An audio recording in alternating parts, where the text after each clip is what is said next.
Hey, this is Toby at scheel-mann USA, and I want to do a quick video on how to install our sliding rails, including the U-shaped seatbelt anchor. So the first thing I want to do is lay out all the parts and pieces that we're going to need for the quick install and go over what each one does. So on the bottom of your seat will be a bag of hardware with 6 8mm bolts with 6 8mm lock washers, and you'll need a 5mm Allen wrench that's included in the kit. There's 2 spacers, the U-shaped bracket itself, and then the sliding rail kit, which has a left and a right slider and the U-shaped release handle.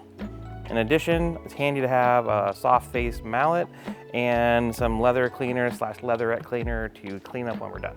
So the U-shaped bracket provides 2 7/16 fine points to mount a seat belt to the side of the seat. So an application where that would be necessary would be like an 85 and newer Porsche, or a Land Cruiser 80 series, or any newer Toyota. The seat belt is mounted on the side of the original seat, and so it slides forward and backwards with the original seat. And so what this bracket's going to do is allow that same functionality and that same really nice clean installation. The orientation of this bracket can be a little bit confusing. Let me show you how it works. So the first thing is to note that these seatbelt tabs are going to go up towards the seat, and it hooks around the back of the seat here, and it actually squeezes right into the seat on both sides. It's a nice friction fit, and then you'll see that the mounting holes go around the mounting lugs in the seat. And so this is the proper orientation, and then we will install the sliding rails on top of this. Note that the kit comes with these 2 aluminum spacers. These are going to be installed in between the sliding rails and the seat at the front of the seat to keep the sliding rails level. So now that we've placed the U-shaped anchor on the back, it's time to install the sliding rails. And the first part of installing the sliding rails is orientating yourself to which side is up, that goes towards the seat, and which side goes down to your adapter bracket, which side is front to the front of the vehicle, and which side is back. So if we pick up a slider and we look at it, we're going to see that one side has these 2 long ribs. That side is going to go towards the seat. As we look at the side of this, we can see that there's 2 tabs here and a single tab here. The 2 tabs always go towards the front of the seat, and the single tab is to the back. So in this instance, this goes towards the seat, that goes towards the front, and so this slider goes right here in this orientation. So now that we've identified that this slider is going to go on this side of the seat, and that this is going to go forward, we need to expose the mounting holes so that we can get the first bolt started. For me, the best way that I found to do that is to follow this silver spring and then squeeze my fingers right between these 2 parts. So my thumb on this kind of curved part of metal and my forefinger on the back of this movable part, and that allows me to slide the sliders very easily.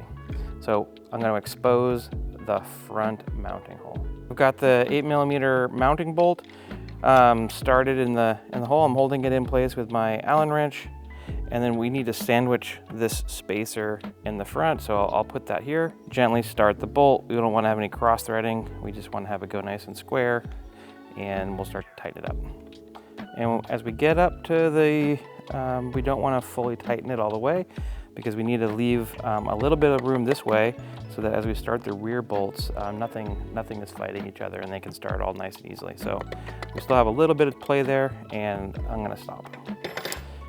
To access the rear mounting holes on the slider, we need to move the rail the other direction to make them accessible. And I'm going to do that again by squeezing in that spot I showed earlier.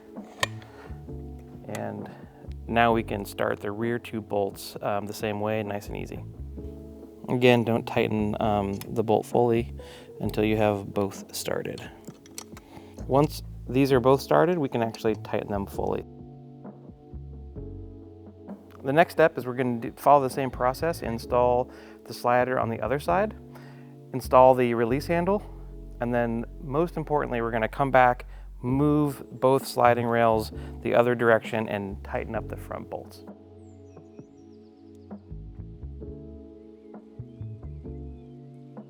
Now we're going to install the the center release handle, and the first thing we're gonna notice is that it's not flat.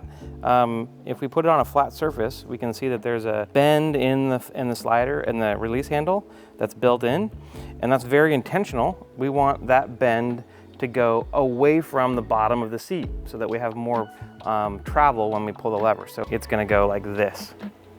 The next note is that there's two positions that this handle can be mounted. One position mounts the handle further back, and that would be great if you're a shorter person and you have this Vario cushion adjusted in a backwards.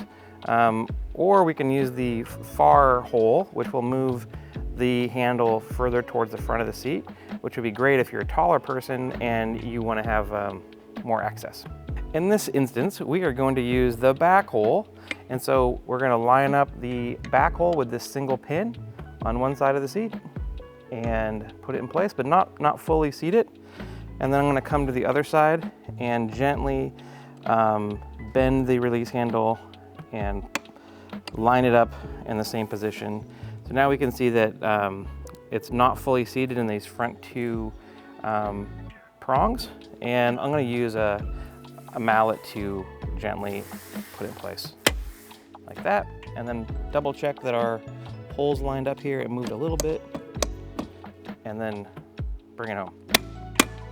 So what's important is that it's fully seated in these front prongs and parallel to the slider. Now that the handle is installed, very important to release both sliders, bring them to the back, and then tighten up the front bolts. And we do use a synthetic grease in the sliders. So in the process of installing them, it's typical to get a little bit on your fingers and to get a couple of smudges on the leatherette.